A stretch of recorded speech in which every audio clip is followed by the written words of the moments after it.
Hello ladies and gentlemen, welcome back to our YouTube channel Aku English with Oromic. I'm Aku from School of American English. Kabamtoota daawwattoota channel Aku English with Oromic. Akkam nagaa jirtu fayyuma keessanii baga jiraattan guyyaadhaa barumsa spokenity barumsa keenya keessaa topic keenya kanadhaa how to give someone compliment jechuudha. Nama tokko how do you give just appreciation or admiration. Nama tokko uffata yoo uffate waan gaarii tokko yoo uffate akkamitti dinqisiifattadha topic keenya kanadhaa jechuudha. Kanaaf barumsa keenya jalqabuun duratti channel keenya subscribe, like, share gochuun yeroo hundayyuu gaafii kenna nu bira dhaabadhaa waliin haa dhaabannu. Let's stand together, let's just grab together wajjin haa guddannu jechuudha barachuu. So please let's have a look. Okay. Barumsa keenya kanadhaa akkuma dursinti mee here is common phrase for compliments or for appreciation. Okay, have you ever just appreciate someone? Namoonni dinqisiifattee beektaa? Okay, have you ever just complimented someone? Okay, namoonni dinqisiifattee yookaan immoo yeroo uffata gaarii uffatu sirraa bareedee jira. Okay, afaan Oromoon akkam faayidanii sirraa deemee jira, sirraa fiigee jira, sirraa afuufee jira, isn't it? Waan biraa maa jedhanii? Hadama ingaltu, no? Hadama ingaltu. Himbutamte jechuudha. Okay, uffata gaarii yoo uffatte maybe on a wedding party qophii garagaraa jechuudha. You can say hadama ingaltu jedhanii, alright? Ingaltu saa. Okay, uffata bareeda uffatte yookaan ammoo lakkafamuu jira, waa baay'ee jira jechuudha. Anyhow, may afaan ingiliffaatiin karaa baay'ee jira. There are many ways that can you just give their compliments for the people or for those who just close to you, especially if they are your close friends or if they are your bosom friends. Maybe you're gonna just give different compliments for them. Now, let's have a look just some expressions of appreciation words which is very attractive and easy to use it, guys. Okay, may expression akkam akka ta'an walumaa laachuu. The first one is you can say you look great. Namni tokko uffata gaarii uffatee yoo si bira dhufe. Okay, haala kamiin dinqisiifatta. Okay, maa taani you look great etan. You look great. You can say you look great, you look lovely, you can say you look lovely, okay? You can say you look what? So nice. Or you can say you look what? Sexy. You can say what? You look sexy. You look wonderful. You can say you look amazing. Okay? You look what? Phenomenal. You look just stunning. Okay? Haala kanaan dinqisiifachuu hin dandeetta jechuudha. But you can use it kanneen keessaa kaarbaadee fayyadamta jechuudha. Hey bro, wow, today you look great etan. Today you look great, especially on your shoes. Kopheen kee baay'ee sirraa deemee jirti. Haala kanaan ibsachuu dandeetta jechuudha. Kan biraa immoo just you look like $1 million. You look what? You look like what? $1 million. Okay? $1 million fakkaata jechuudha. Actually, dollar is very expensive, isn't it? So you can say you look like what? $1 million. Or you can say you look just like an ambassador. Akkas fakkaatu jechuudha. Uffata wal fakkaata, especially while you put on very matching clothes or the clothes that go together. Okay, uffata match will go. You uffatte, you can say today just you looks like an ambassador. Or you can say today just you look like $1 million. Haala kanaan nama san dinqisiifachuu fi appreciation kennuufiin ni danda'ama jechuudha. The next one is if you like something from your friends.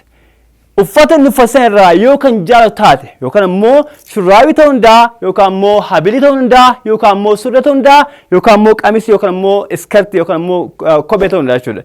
Then what do you say to them? You can say I'm crazy about your dress. Okay, you can say what? I'm crazy about your dress. You can say I'm crazy about your shirt. I'm crazy about your shoes. Okay, kopheen kee na bareedee jira. Na tolee jira jechuudha. I'm crazy about your necklace. What? I'm crazy about your necklace. Habiliin kee natti bareedee jira. I'm crazy about your watch. You can say I'm crazy about what? About your watch. Okay. Or you can say I'm crazy about your eyeglasses. Okay. Wantoonni kun martuu natti tolee jira jechuudha. Das jedhee jira jechuudha. Okay. I'm crazy about your phone, bro. Wow. What kind of phone? Oh, it's made of what? Oh, what's that? Oh, I'm crazy about your phone, man.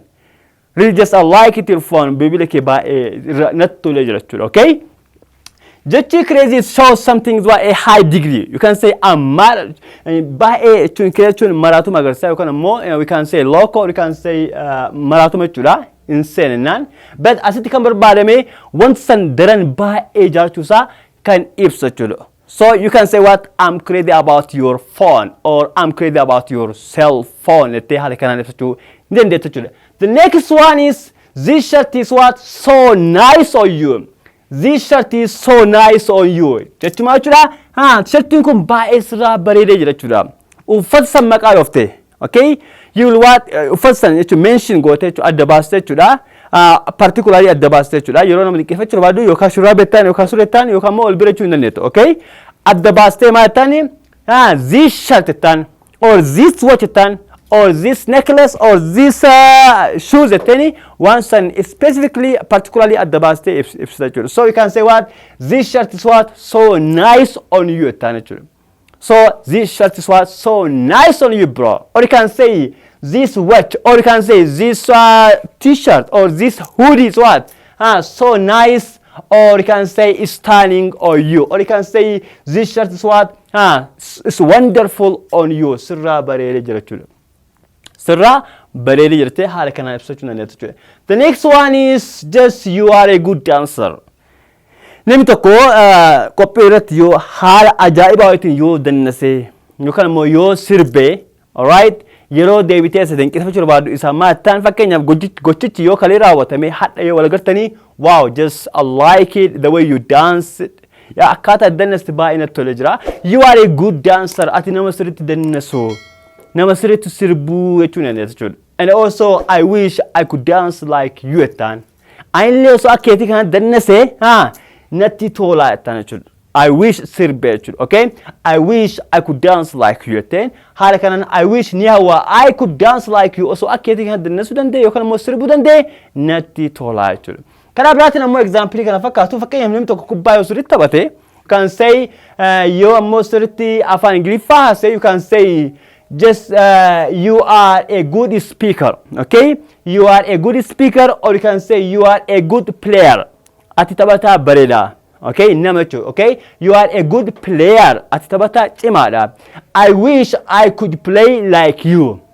I wish I could play like you jette haala kanaan ibsachuu dandeessa jechuudha. Karaa biraatiin ammoo Ronaldo jechuun yookaan ammoo Messi jechuun yookaan ammoo Muhammad Salah jechuun you can say Muhammad Salah is a good player. Okay? Muhammad Salah is what? He's a good player. Inni nama sirriitti taphatu.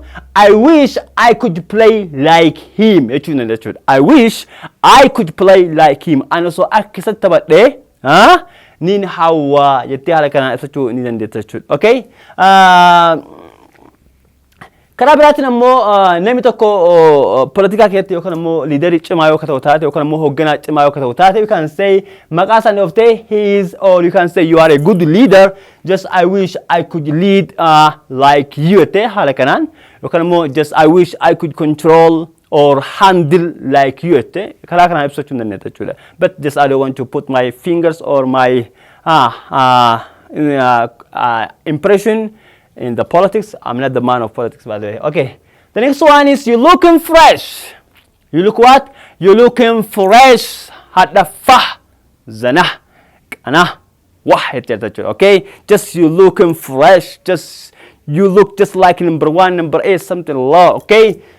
You dress what? You just brings out your curves. Uffanni ke baay'ee qaama shape keessi tolchee jira jechuudha. Karaa garaagaraatiin ibsachuu dandeessa. You can say uffanni si dressing si yookaan ammoo qamisni si yoo sirriitti bareede yookaan ammoo uffanni si yoo shape isaa yoo baneef you can say your trousers or you can say your dress what brings out your body jechuudha yookaan ammoo your curves jechuudha. You can say your necklace what brings out your neck jechuudha. Okay? Your necklace brings out your neck jechuudha. Okay? Habiliin kee yookaan ammoo kan morma keessi bareechee jira jechuudha. That means your necklace brings out your what? Your neck. Morma keessi bareechee jira jechuudha. Asirratti yeroo kaa'atu jechuudha. So the last one is you looking fresh. Hadda fight jechuudha. Ajaa'iba fakkaata jechuudha. So do you have a program? Program qabda. Do you have a program? Program qabda. Or you can say do you have a date? Do you have a date? Okay? Dating qaxaroodha. Qaxaroo keessaa qaxaroo jaalalaa jechuudha. Kanaaf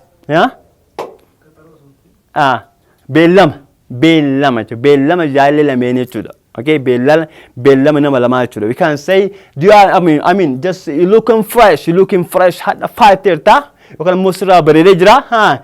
Do you have a date? Yookaan immoo beellama qabda jechuudha. Beellama kamii? Beellama qaxaroo. Appointment sun ta'in beellama hiriyaa jaalallee kee wajjin kan qabdu jechuudha. Okay, you can say your date dating you asuru go tayda tara kon qabacho garu mo yelqa ka tawtaatu you can say, do you have a date? Hadda is deemu fi akana tufatte garam deemu fette hala kanan ibsuu hindan date chura kana for you looking fresh by sirraa bareedee jira by faayiteerta. Do you have a date? Qaxaroo qabda yookaan immoo beellama qabda yookaan immoo do you have a program? Do you have a wedding? Do you have a party? Do you have a ceremony? Ete hala kanan ibsuu dandeettu chura. That is all what I have for today. Thank you a million for your time and the patience. Coming to the channel, the Aku English with Oromic. I hope you understood and you got it a lot of things from my today's topic. Jira Abdii qaba. Kanaaf jajjabaadha. Yeroo taanu hanga wal agarrutti nagaan natura sagantaa yookaan immoo barumsa kana subscribe channel kii subscribe share like akkana gootan yeroo hundayyuu just I will ask you within a great apology. Isin jira baada. See ya. Love you all.